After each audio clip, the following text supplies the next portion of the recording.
చేసేసాం అంటే రోజుకి 15,000 అడుగులు నడుస్తాను నేను. అంటే 15,000. ఇన్ ఏ సింగిల్ స్ట్రెచ్చా? సింగిల్ స్ట్రెచ్ కాదు. ఆ! ఒక స్ట్రెచ్‌లో ఒక 1 అవర్ 15 మినిట్స్ అట్లా నడుస్తాను. తర్వాత మధ్యలో గ్యాప్ వస్తది. భోంచేసిన తర్వాత ఒక 20 నిమిషాలు నడుస్తాను ఇంట్లోనే. మళ్ళీ అలాగే ఈవినింగు ఒక సెషను హ్మ్. మళ్ళీ వాకింగు. హ్మ్. నైట్ పడుకోబోయే ముందు స్కోర్ చూసుకొని ఏమైనా తక్కువుంటే మళ్ళీ అప్పుడు పడుకోబోయే ముందు దాన్ని కంప్లీట్ ఆ గ్యాప్ ఫిల్ 15 చేసుకొని. ఫిల్ అవ్వాలి. హ్మ్. అట్లా ఆ రోజున ఫ్లైట్‌కి ఎక్కే ముందే పూర్తి చేసేసి 15,000 వెళ్ళిపోయాం. నెక్స్ట్ డే యాక్చువల్‌గా ఈ అవార్డ్ ఇచ్చే రోజు రిహార్సల్స్ ఇయన్నీ ఉన్నాయి గదా! ఎక్కువ నడవటానికి కుదరలా. అక్కడికి ఉన్నంతలో నడిచాను. హ్మ్. మళ్ళీ తిరిగొచ్చిన తర్వాత మళ్ళీ నైట్ డిన్నర్ అయ్యేటప్పుడు 11 అయింది. అప్పుడు కూడా మనం కొంచెం నడిచి అంత నడవలేదు గానీ 7,000, 8,000 నడవగలిగాను. హ్మ్. మూడో రోజు మళ్ళీ అంత నడిచాను. మళ్ళీ 15,000 చేశారు. కంపెన్సేట్ చేయాలి నెక్స్ట్ డే. అయ్యో! నిన్న మిస్ అయింది కదా! ఉంటది. అలాంటి ఉంటుందా? స్కోర్ చేస్తా ఉంటాం. ఒక్కో రోజు 20,000 కూడా నడవాల్సొస్తాయి. ఓహ్! ఓ రోజు షూటింగ్ ఉంటది. పొద్దున్నే ఎళ్ళిపోతాం. ఆ రోజు వాకింగ్ చేయటం కుదరదు. సాయంత్రం వచ్చిన తర్వాత లేకపోతే పడుకోబోయే ముందు కొంత చేయటం. లేకపోతే నెక్స్ట్ డే 2 రోజులైన తర్వాత ఎప్పుడైనా వీక్‌లో చూసుకుంటే 15,000 యావరేజ్‌గా రావాలి. హ్మ్. అందుకని ఒక్కోసారి ఎక్కువ చేయాల్సొస్తాయి. ఒక్కోసారి తక్కువ చేయాల్సొస్తాయి. యూజువల్‌గా డాక్టర్స్ చెప్పేది 10,000 అడుగులు చాలు అంటారు. దాన్ని మించి ఎగ్జాక్ట్‌లీ. చేస్తున్నారు ఎందుకలా? అంతకుముందు నేను 20,000 నడిచేవాడిని. ఆ! ఎందుకు 20,000 నడిచేవాడిని అంటే ఎర్లీ ఏజ్‌లో ఎక్సర్సైజ్ చేస్తే బాడీ తగ్గటం అయన్నీ కూడా పర్ఫెక్ట్‌గా దొరుకుతాయి. బాగా ఎక్కువ పరిగెడతారు, జాగింగ్ చేస్తారు. ఇయని. నేను ఆ రోజుల్లో కూడా నడిచేవాడిని. అప్పుడప్పుడు జాగింగ్ చేసేవాడిని. స్విమ్మింగ్ చేసేవాడిని. హ్మ్. నేను లేకపోతే ఏదైనా హార్స్ రైడింగ్ లాంటిది చేసేవాడిని. అప్పట్లో ఈ జిమ్‌లో ఇయన్నీ లేవు. అవును. మేమొచ్చిన కొత్తలో. ఆ రోజుల్లో ఎన్టీ రామారావు, నాగేశ్వరరావు అయితే నాగేశ్వరరావు గారు ఎప్పుడూ నడకే. ఎన్టీ రామారావు గారు ఏం చేసేవారంటే తెల్లవారుజామున లెగుస్తారాయన. 3:30కల్లా లేచిపోతారు. లేచిపోయి కాలకృత్యాలు తీర్చుకొని ఇక అక్కడ ఎక్సర్సైజ్ చేయాలి గదా! ఆయన ఇంటి ముందు ఒక లారీ ఇసుక అన్‌లోడ్ చేసుంటది. హ్మ్. ఎప్పుడు? ఎప్పుడు ఒక పార పుచ్చుకుంటారు. మామూలుగా ఇట్లా పెద్ద ఇయి కాకుండా పార ఇట్లా ఒంగోని ఇట్లా లొంగి. పోయారన్నమాట. ఆడికెళ్ళి ఆ ఇసుకంతా ఇటు దోస్తారు మొత్తం. ఈ లారీ లోడ్ ఇటు మొత్తం వస్తారు. మళ్ళీ అయిన తర్వాత ఇది తీసి మళ్ళీ ఇటు పోతారు. ఆ! దట్ ఈస్ హిస్ అదే ఎక్సర్సైజ్. రోజు. రోజు హ్మ్. అది ఆయన ఎక్సర్సైజ్. బావుంది. చాలా బావుంది. ఎందుకంటే ఇప్పుడు ఎంతమంది అభిమానించారు, ఎంతమంది అభిమానులొస్తున్నారంటే అది నిలబెట్టుకోవాలంటే మేము కూడా కొన్ని సాక్రిఫైస్ చేయాలి. అవును కదా! ఏది పడితే అది తినం. Limited food. వీలైనంత వరకు ఈ హౌస్ ఫుడ్డు. స్వీట్స్ దగ్గరికి రానివ్వం. హ్మ్. ప్రాక్టీసు. అది వాకింగ్ చేస్తారా? జిమ్‌కెళ్ళి చేస్తారా? ఏం చేస్తారది? ఆ బాడీ కాపాడుకోవాలి. పొట్ట పెరగకూడదు. నాకు అప్పుడప్పుడు అనిపిస్తది. కొంతమంది అంటారు, "మురళీమోహన్ గారు మిమ్మల్ని చూస్తే మాకు చాలా ఇన్‌స్పిరేషన్ అండి. మేము కూడా మీలాగే చేస్తామండి" అని చెప్తున్నప్పుడు మనసులో సంతోషం ఉంటది. లోపల అనుకుంటాను దీనికోసం మేము ఎంత కష్టపడుతున్నామో నీకేం తెలుసు బాబు అంటాం. మా కష్టం ఏం తెలుసు. "మీరేం తింటారు సార్" అంటారు. "మీరందరూ ఏం తింటారు? నేను అదే తింటాను. ఆ!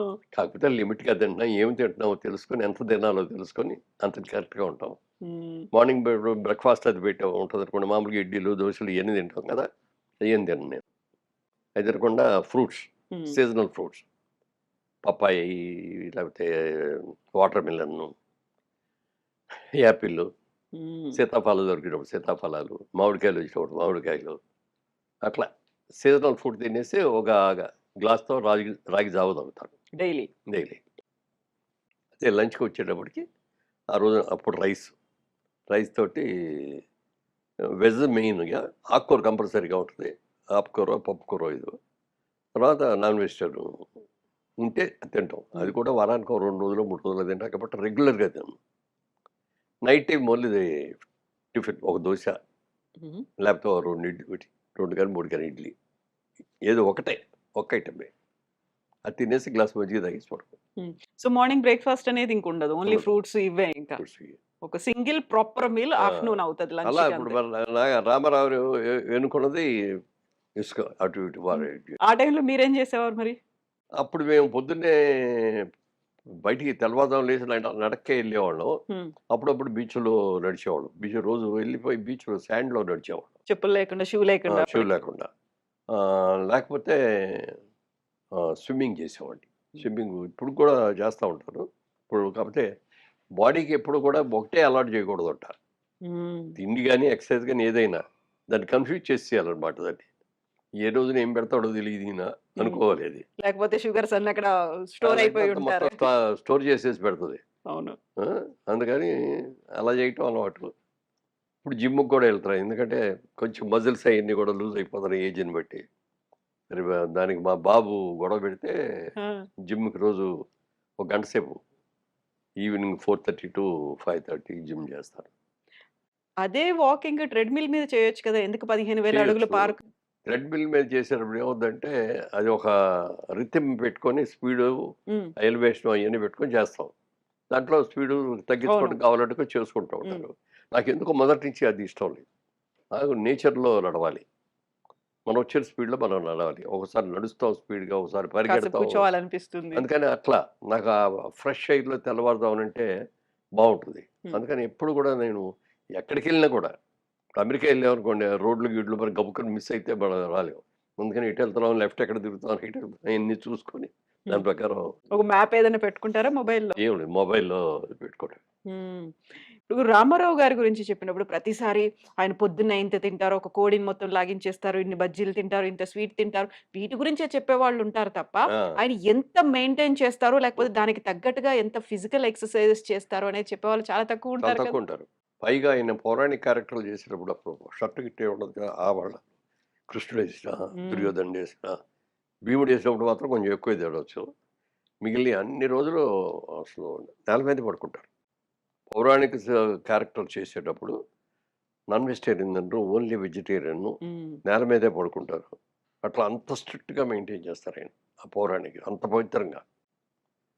మరి ఇయన్నీ కూడా క్రమశిక్షణతో ఉండాలి. నేను కూడా రోజు చేసిన తర్వాత ఫోటోలు అదే అద్దంలో చూసుకుంటాం కదా! ఇది చేసుకునేటప్పుడు బట్టలేసుకున్నప్పుడు చూసుకుంటాం. చూసుకున్నప్పుడు బాగుందనుకో అనుకున్నట్టుగా అనుకోని బాడీ గీడీ అన్నీ బాగుంటాయి. ముద్దొస్తున్నావోయ్ మోడేమో అనుకోని నన్ను నేనే ప్రతిరోజు అనుకుంటారా? ఆ! ప్రతిరోజు అనుకోకపోయినా అప్పుడప్పుడు అనుకుంటా. ఒక్కోసారి ఏదో సరిగ్గా నడవలేకో, ఏదో కుదరలేకో కొంచెం పొట్ట పెరిగి మొహం పీకిపోయినట్టుంటే, ఏంట్రా మొహం హ్మ్. దరిద్రంగా ఉంది. బయట ఆళ్ళందరూనేమో నిన్ను ఇన్‌స్పిరేషన్ అని చెప్పి అంటున్నారు. నువ్వేంటి ఈ గెటప్ ఏంటి? ఏయ్! నన్ను నేనే తిట్టుకొని, మిమ్మల్ని ఆ మీరు రోజు నుంచి మోటివేట్ చేసుకొని మోటివేట్ చేసుకొని నెక్స్ట్ డే నుంచి ఎక్సర్‌సైజ్ ఎక్కువ పంపటం, ఇది చేయటం అది చేస్తా. హ్మ్. ఇన్ని చేస్తున్నారు కదా మీరు. భక్తి అనేది ఎక్కువ అనేది మాకర్థమవుతుంది. దానికి టైం ఎప్పుడు కేటాయించారు మీరు? దానికి భక్తి అనేది మా అమ్మ చిన్నప్పటి నుంచి నేర్పారు మాకు. హ్మ్. ఆవిడ రెగ్యులర్‌గా పూజ చేసేవారు. నిద్రపోయేటప్పుడు ఎలా దేవుడికి కాళ్ళు కట్టుకొనొచ్చి మంచం మీద పడుకొని కూర్చొని ఏం దండం పెట్టుకోవాలి, ఎలా అనుకోవాలి, తెల్లవారుజామున లేవగానే ఏమనుకోవాలి, ఎలా పూజ చేసుకోవాలి, దేవుడి దగ్గరికెళ్ళి దండం పెట్టుకొని మిగిలిన ఎట్లా ఎళ్ళాలి, ఇయన్నీ ఆవిడ నేర్పారు. ఆ నేర్పిన తర్వాత చదువుకునే రోజుల్లో కూడా దేవుడి దగ్గరికెళ్ళటం, దండం పెట్టుకోవడం, పరీక్షలకెళ్ళేటప్పుడు దండం పెట్టుకోవడం, అప్పుడప్పుడు గుడికెళ్ళటం, గుడి నుంచి రావటం అంతవరకే. హ్మ్. రెగ్యులర్‌గా కూర్చొని పూజ చేయటం అనేది మాత్రం నేను బిజినెస్‌లో దిగిన తర్వాత విజయవాడలో హ్మ్. బిజినెస్. అప్పటి నుంచి రోజు మరి 10 నిమిషాలు పూజ, 20 నిమిషాలు పూజ, 30 నిమిషాలు, అరగంట, గంట, గంట లెవెల్ దాకా పెరిగిందనమాట అది. ఇప్పుడు ఇప్పుడు కూడా తెల్లవారుజామున 6కి వాకింగ్. ఫ్లైట్‌కెళ్ళాలంటే హ్మ్. 6కి ఫ్లైట్‌కెళ్ళాలంటే అక్కడ 5కల్లా అక్కడ ఉండాలి కదా! అంటే అవును. 4, 4:30కో బయలుదేరాలి. అందుకని 3కి నిద్రలేసి స్నానం చేసి పూజ చేసుకొని అప్పుడెళ్తా హ్మ్. ఇప్పటికి. అలాగే అయ్యప్ప స్వామి మాలేసుకుంటాను ఎవరీ ఇయర్. ఎవ్రీ ఇయర్ ఆ! యేసుకుంటారు. ఇప్పటికి 38 సంవత్సరాలుగా ఏసుకుంటున్నా. కంపల్సరీగా డిసెంబర్ రాగానే ఆ నల్ల బట్టలేసుకోవటం, చెప్పులు లేకుండా ఉండటం, శాకాహారం, ఒంటిపూట భోజనం, అప్పుడు కిందే నేల మీద పడుకుంటారు. పడుకోవటం హ్మ్. అయన్నీ.